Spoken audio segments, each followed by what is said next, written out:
Today I have two very dedicated people from the medical profession to talk about a really important topic.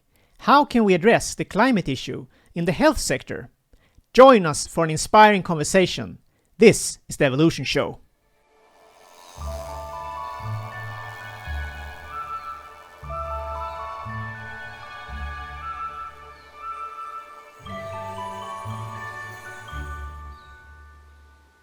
Welcome to the Evolution Show. I'm your host Johan Landgren. The Evolution Show is all about connecting the dots to see the bigger picture and address some of the biggest challenges and opportunities of our time. And today we continue to focus on the climate issue.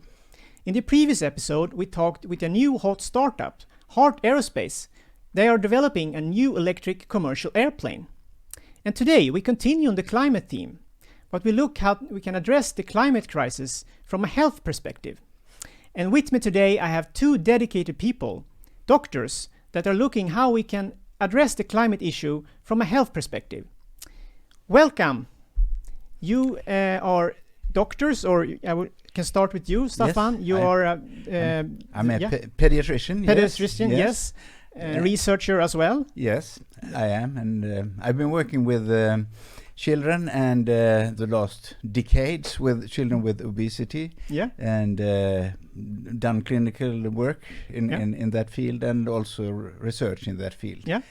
And Ellinor, you're studying to become a doctor, a medical doctor here in Uppsala University. Exactly. And you're also a board member at Läkare för Miljön, or medical doctors for the environment, an organization here in Sweden. And perhaps we could start with the organization and then move on to, because why I came in contact with you, because I read a very interesting article earlier this year in Dagens Nyheter, Sweden's biggest newspaper, where you connected with a big picture. You addressed the climate issue with the health issues we have with obesity and malnutrition. And you also talked a lot about a very interesting report by the Lancet.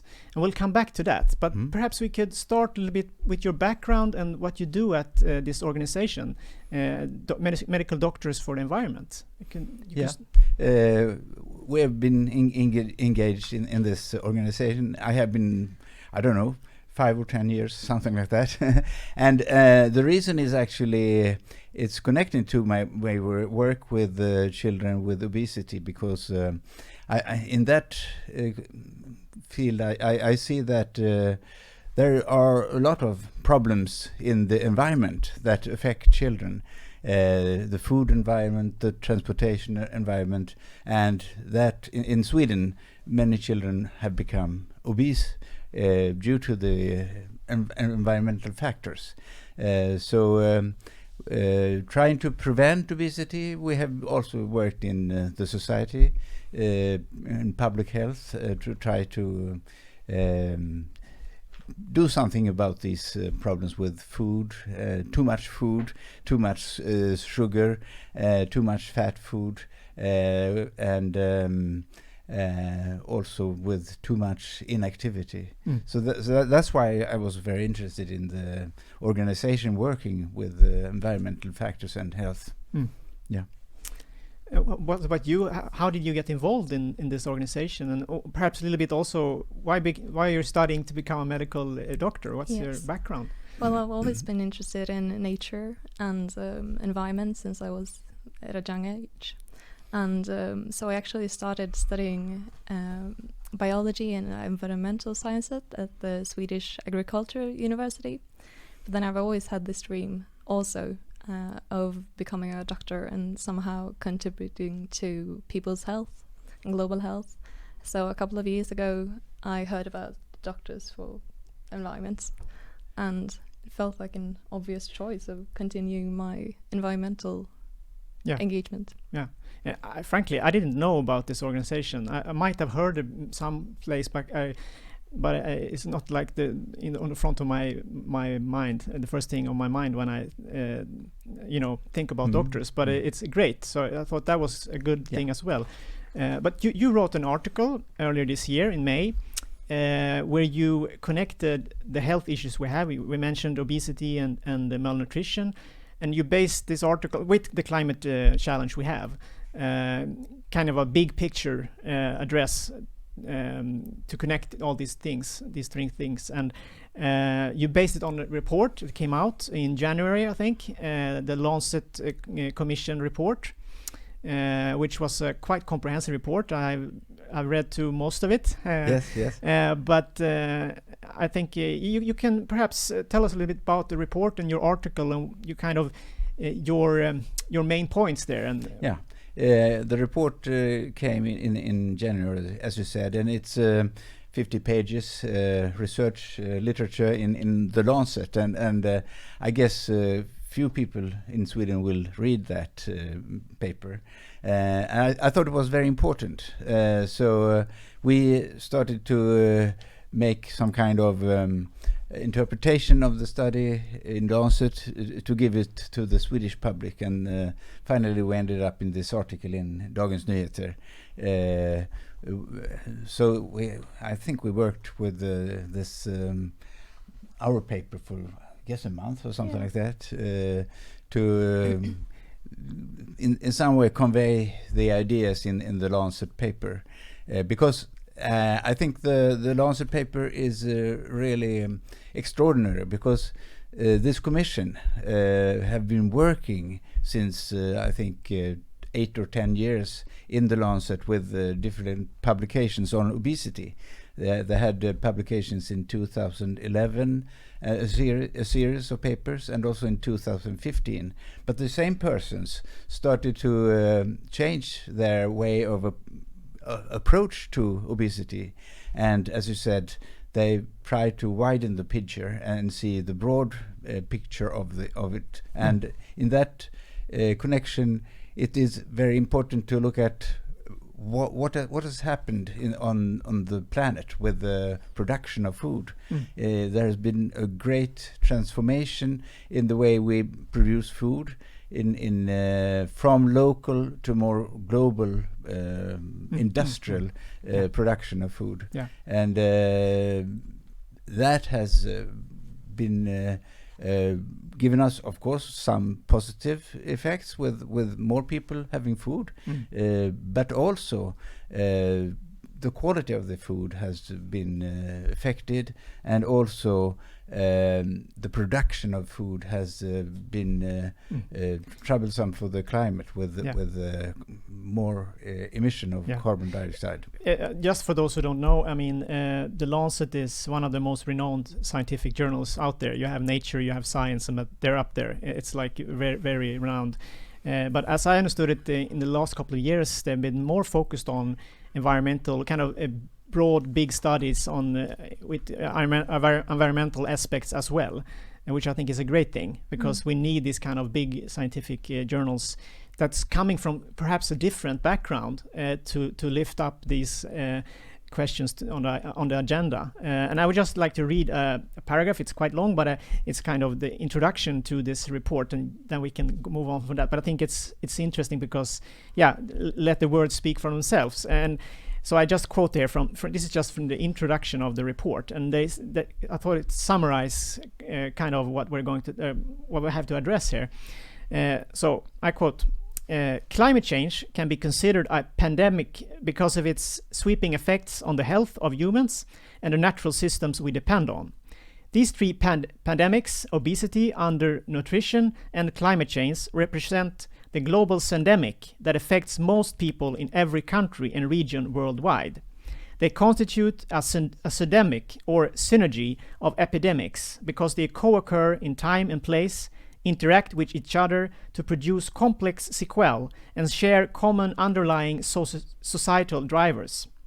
And behind the report in the Lancet Commission that was founded in 2016, you have many different experts from all over. So I thought it was really interesting to hear that. But if you talked about it a little bit, and if you break down this and connect back to obesity, what do you think is the key lessons from this report that you would like to share with others? That if people perhaps won't read this whole thing, what would you? What's your thoughts? Well, while we have made very great progress in medicine in the last decades, obesity has proven an increasing challenge. and many of the non-communicable diseases have increased, such as diabetes, for example, and heart disease. And this is, of course, it's a challenge for the society, because it costs a lot of money, and also it costs a lot of resources. And at the same time, the drivers for the obesity can be said to also be drivers for the climate. So how about you? Do you have anything to add? I think that's the main point, actually, what you're talking about. But I think it's also some kind of a positive message, because if we manage to do something about what we eat and transportation and change our way, that will also affect the health, because we will have better food, and we can change food. Not as much meat. Red meat is, of course, not good for the health. And we can also change transportation. I mean, active transportation. That's walking, cycling, and things like that is more healthy. Yeah. I remember you had, I think, 3 or 4 points at the end of your article in Dagens Nyheter, where you centered the conclusions from the report. I don't know if you want to continue with that, because how do we address these issues with obesity, the climate, and also perhaps understanding the big picture, which I think is the problem here. But we talk. You mentioned also in the report, in your article, and in the report, they talk about we're studying things separately instead of looking at the big picture. So how do we make climate scientists or the general public aware of both the climate issue and the issues we have connected to with obesity and malnutrition, for example? How do we present this in a way that people understand? It's tricky, but do you have an idea? Well, the article in the Dagens Nyheter was one way to make this paper from Lancet known to the public. But we have, of course, first of all, since we are doctors, we want to get our colleagues to understand and look at this big picture, because I think the health sector is very often looking in their own field and don't look in a broader way on their problem. It's very obvious when you see children with obesity that you also look at the society and what's out there driving the children to get obesity. But I think doctors in general could also look in the broader picture, be more interested in, for example, in public health, and work with the regional authorities in healthcare. Maybe I should just reframe the question. I think when people watch this, they might, okay, but why do they talk about climate and obesity? I mean, it's pretty far-fetched. I mean, they can perhaps understand that you have already groups that are vulnerable to, they have to move because of changed habitat and changed environment and so on, and that of course I'm not saying that I question that, but people are questioning the root causes of climate change, and they might say, okay, indirectly it might come from climate change, they're moving because of that affects their health and so on and so on. How do you could you perhaps elaborate or explain a little bit, how do you connect climate change and obesity or health issues, both of them perhaps in the short run but also in the long run? It's a tricky question, but well, I'll take one example. For example, the climate changes leads to higher grade of food insecurity, which means that we can still here in Sweden get vegetables and nutritious food, but maybe in some low and middle income countries, the climate change might lead to whole crops being destroyed, and that drives them to, maybe they have to eat less nutritious because it's cheaper. So there's also really a big equity problem in this as well. Yeah, makes sense, definitely. And and one connection is, of course, the modern agriculture, which is really industrialized. It's a lot of fossil fuels behind the modern agriculture, with emission of carbon dioxide.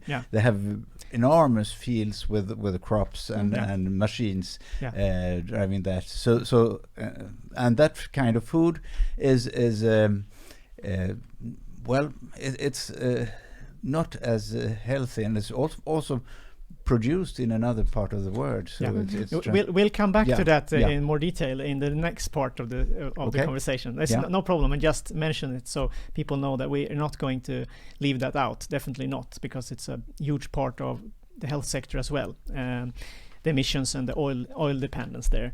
But how about your colleague in general? If you talk about, let's say, doctors, the medical doctors, when you have your fika or whatever, or talk with them about climate issue, perhaps, how would you perceive? What's the awareness among your colleagues, and do they talk about it more now because of, let's say, call it the Greta movement,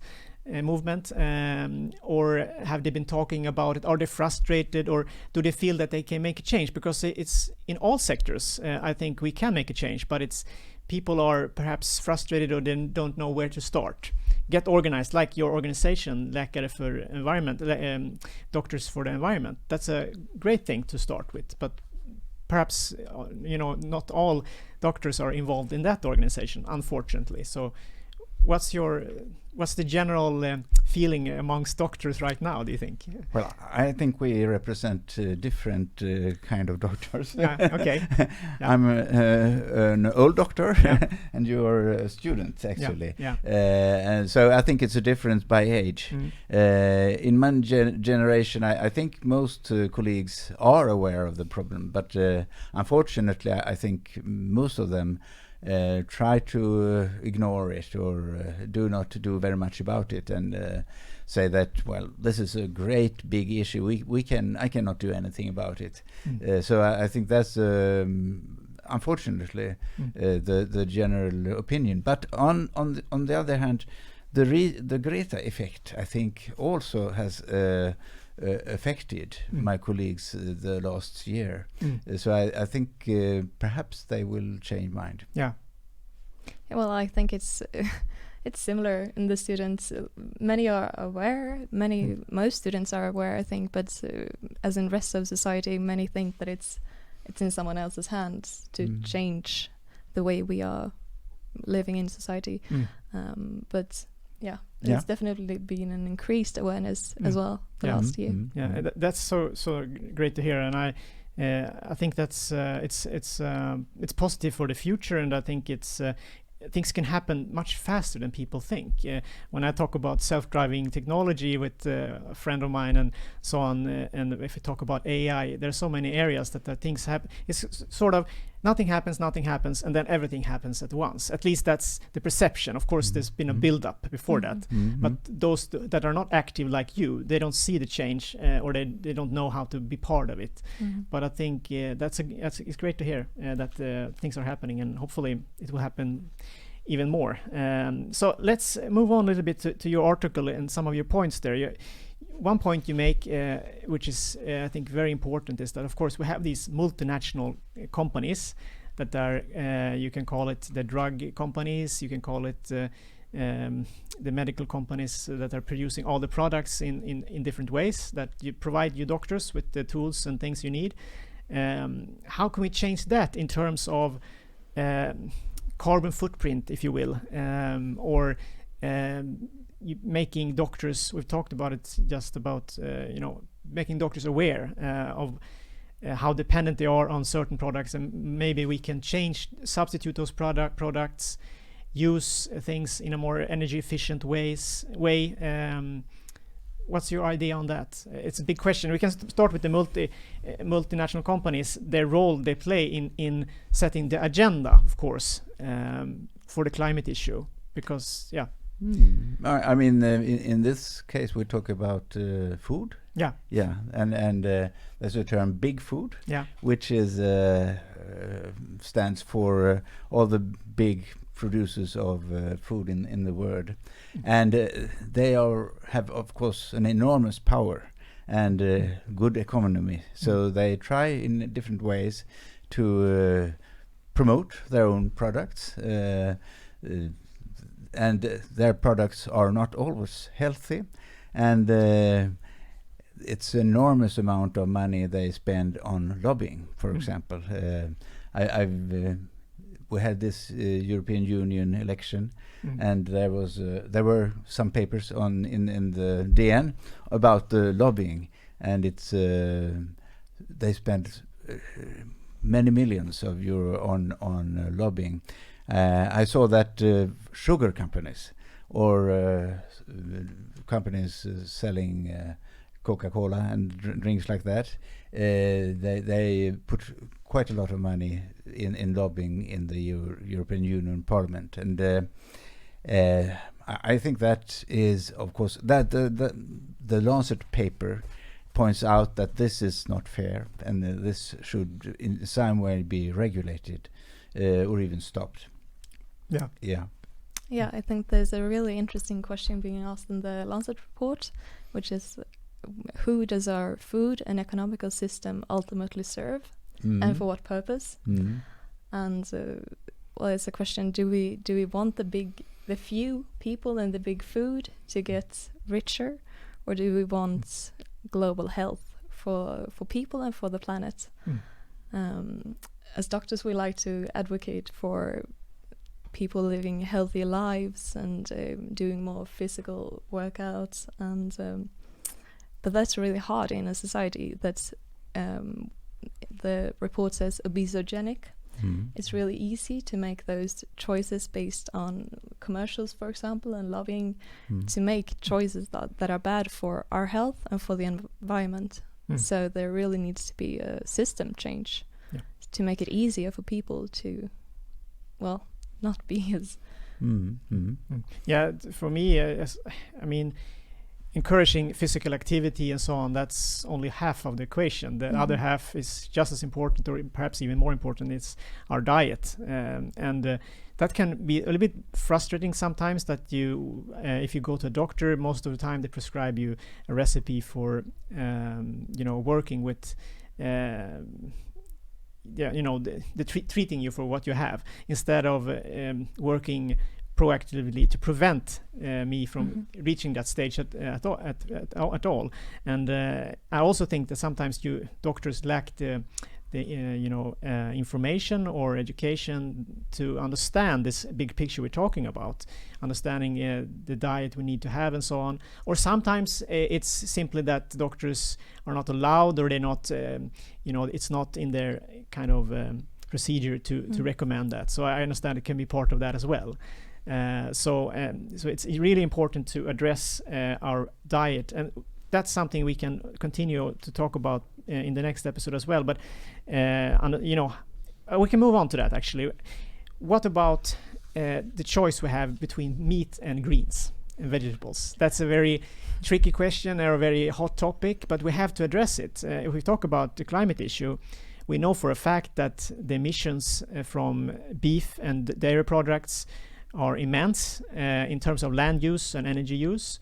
And then we come back to you for example, as a doctor. It could be other professions as well, but you're meeting patients and people all the time with obesity and so on. And then you could give the advice that, it's good for your health to decrease your meat diet and so on, and it's good for the environment and planet as well. And it's advice I think I would like to hear from doctors more often. I don't go to a doctor, but I know friends and so on that go regularly to doctors, and they don't hear that so often. How about that? Have you thought about this issue? The dilemma, if you will, between the beef and dairy products that dominating today, and encouraging people to eat more greens. Yeah, I think it's definitely, there's a lot of evidence that it's good for your health to reduce dairy products and meat. But I also think that we as doctors maybe don't get as much education as we would need about these questions. So maybe we don't know what to say to our patients. We have to follow the national guidelines, of course, and they say to eat less meat, but we don't really have a number to say, like, don't eat any meat or just one beef a week. Or so. Yeah. 1 week before the Commission report on obesity was published, the Lancet had another commission, the EAT Commission, which published a paper on reference diet. And the aim of that paper was actually to find some kind of diet that is healthy and that is possible to have in the future when the population on the planet perhaps will be 10 billion people. So the EAT reference diet recommends just, I think, 30 gram red meat a week or something like that. So it's a very small amount, and it's well known that red meat is a problem for your health, cancer, and also type 2 diabetes and things like that. So I think doctors should recommend less red meat, and but I'm sure that most of doctors they're quite uncertain about this working in this field, because they always like to say go to a dietitian instead. So that is a problem. Yeah. For me, that's kind of bizarre that it could be like this. But I understand why it is like this. But it's still frustrating. But let's move on. Just to talk about something concrete.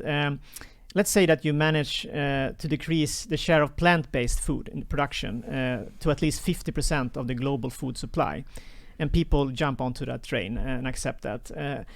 How would that affect the overall health and emissions? Is that enough if we need to set bars, or do we need to set bars higher? And what I'm implying here, that as we mentioned there, the population growth. If you have today 7.7 billion people, and according to a recent UN report, we will grow to 9.7 billion people in just a couple of decades.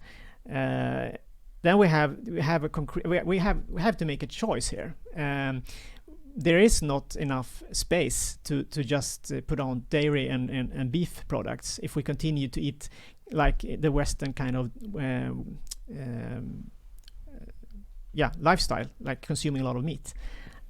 So how do you have any ideas on that? How I mean, this is of course beyond your scope as doctors, but in general, if we talk about looking at the big picture, do you see any ways forward there, ideas, or you mean if 50% is enough, or can we just move on like we know in this kind of slow pace, or do we perhaps have to make this kind of radical move where we say that we have to eat much more greens just in order to survive for the global population? It's not a matter of health, skip that issue, just talk about can we survive on the food production on the planetary boundaries we have?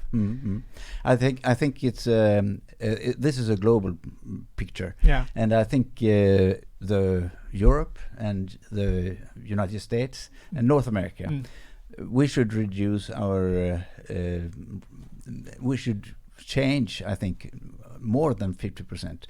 We should change quite a lot, because we are the ones that cause all these emissions and eat most of the beef and things like that. So I think we should perhaps change to 90% or something like that.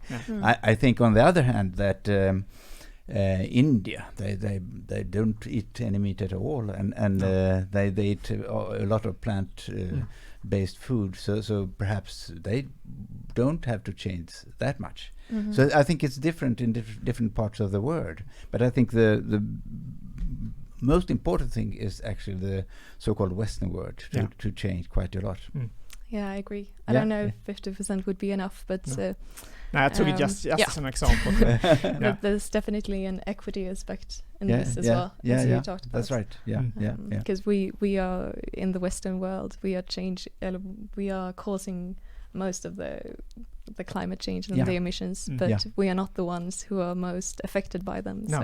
And it's interesting if you look at China and India, for example, they're basically eating. They have a vegetable kind of diet, to start from. And when they introduce the Western kind of lifestyle consumption in terms of dairy products and so on, and more meat, you can also see how their diabetes and cancer is increasing exponentially. And obviously there is a connection there. So I mean, it says, I mean, it's obvious. So there are good health aspects to this as well. So so another question, of course, and you also raised it in your article, is how can we put pressure on the politicians? Is that something we should do, and can we do it both as of course medical doctors or people in general to change this kind of, as you say, the balance between the big companies or the ones who want us to eat more meat and dairy products, of course, because there are very strong interests promoting this kind of lifestyle or maintaining business as usual as we have, to kind of slow this change we already see in Sweden, eating more organic, eating more locally produced food, eating more greens, which is definitely a trend here. I think not only in Sweden but in the Western world, people are changing, but it's happening slowly. So what's your thoughts there? Are there ways for you as a doctors to kind of move up this question on the agenda, or perhaps work among your own kind of profession to change? And many aspects on this. One aspect is actually that the health problems cost money. And the politicians look a lot at economy. And I think it's important for them to understand that this kind of unhealthy food is a problem for health, and it costs money. So I think they should perhaps put the cost of health into other economy and the same economy discussion as the food production. And they are not separate. It's a chain. It's connected in some way. So I think we could make them understand this. But the problem is that the politicians, they are afraid of not being re-elected. And so I also think it's quite necessary that we as doctors and as general public take up these issues and start to change, really. Because so it's some kind of not top down but also bottom up. I think both of these aspects are necessary to make the politicians take the right decisions. I would just, if you want to add, otherwise I had another question for you. I just came up with. Do you want to add anything to what he said or something? That no, I think yeah. No, I was thinking you're a student now, and if we're talking about affecting others and so for the future, and I mean, you as a doctor, as a new doctor, have a huge responsibility coming into this change. And as you mentioned, Staffan, that there may be a lack of education. You also talked about it, that you don't learn so much about the difference between let's say a vegetable diet or let's say a plant-based diet and eating more meats and so on, and what effects it has on all kinds of things, both in terms of health, of course, but also in terms of our resource or planet footprint. So how do you think you can change? Could you as a student affect that, your education, or put pressure on that to change, if not for you but for the next students that are coming? Because you as a doctors have a huge responsibility. If I'm coming as a patient and I already have all this, you can just check everything. Are you eating too much meat? I'm not moving enough, and so on and so on. If you don't, give the advice to that person that you can do a lot of things. Start with eating less than that and that. Because that can have a huge effect on that person and many people, especially if you're, as Staffan has been a pediatrician. Pediatrician. Yeah, thank you. With young children and so on, then you can really have an effect at an early age, and that's really important. So, do you have any thoughts about that? How you could affect that, perhaps with education or, Yeah, I think we need to make the change on many levels. Of course, we can as students advocate for adding more nutrition facts and evidence-based nutrition science to our program, but also also advocating for other students to become more aware, and also there needs to be a change in the guidelines that we have to follow, and there needs to be a change on many levels in this, but we can absolutely contribute to that change. Because I think it can actually have a really big impact, because in Sweden, for example, we all meet doctors sometimes in our life, and definitely when we're young, and that's if that's also kind of a traditional, doctors are the authority. You accept the advice easier from the doctor than perhaps from a politician. So you trust the doctor in general, or the nurse for that matter. So that advice is very valuable, I would say, to have, especially if you're a parent and you're. I mean, there are a lot of children that are obese at a young age. And you need to hear that as a parent, and I think it's easier to accept from a medical doctor, than from a colleague or a friend saying, I mean, perhaps you should do something with your child. She is or he is quite big. He's not moving around and things like that. That's sensitive, kind of a taboo, I think, for something to talk about it. But a doctor can say that, and it's easier, I think, for the parent to accept that. I don't know if that's your experience, but it's quite a tricky issue to talk about children's body weight with parents, because it's very sensitive, and you have really to be cautious and not to put blame on parents, and try to be positive and make them understand that they can do something and they can live healthier, but it's important for their child. So I think that's you really have to step forward very cautiously to do that. I would say that to reach, I mean, the message in this paper from Lancet we were citing in our paper is actually that there are positive things coming out if we change what we eat, if we change our transportation, that will affect health in a good way.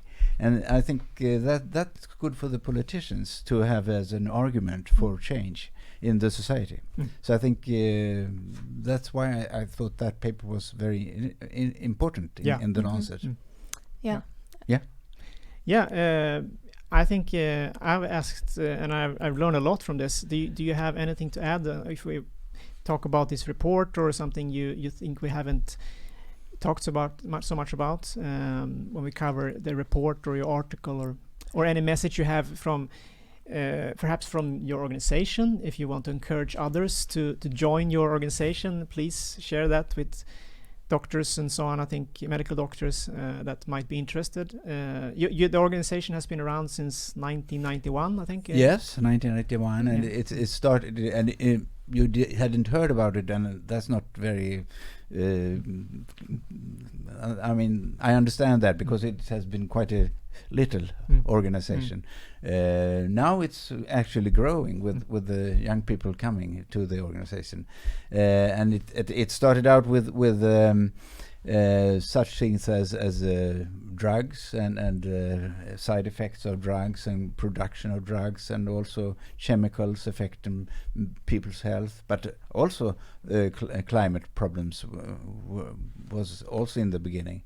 But I think what we're talking about now is more the climate change and these things. That's the major focus of this organization.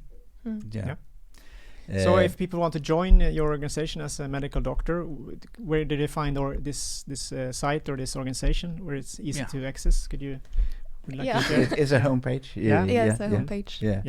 And so it's they can find if you say it Läkare för Miljön. Läkare för Miljön, .se. Google it. Google it. That's Google right. it, yes. It's the easiest way to do it. And we also have a Facebook page where we put on important information, news. And I checked out your Facebook page yesterday and actually became a member. Okay. But I noticed there was 2,200. So I mean, it's not that small. So I would say that hopefully a lot of them are medical doctors. Hopefully, and then it's quite a lot of people if you look at that number in that aspect, I would say. So I encourage people to check it out. Thank you for this conversation. I think it's a very important one. As we always talk about on this channel, it's to see the big picture and understand it is kind of the main message here. So, and look at the health aspect is super important. So again, thank you for Really interesting conversation. Thank you. Thank you. Yeah. If you enjoyed this conversation as well, feel free to continue the conversation in the comments below. As always, we appreciate your feedback. Was it good or bad? In the next episode, we'll talk about the health sector again, but then we're focusing on the fossil dependence and the carbon footprint we have in the health sector. And I continue to talk about that with the guest I had today, with Staffan Mårild and Ellinor Berg.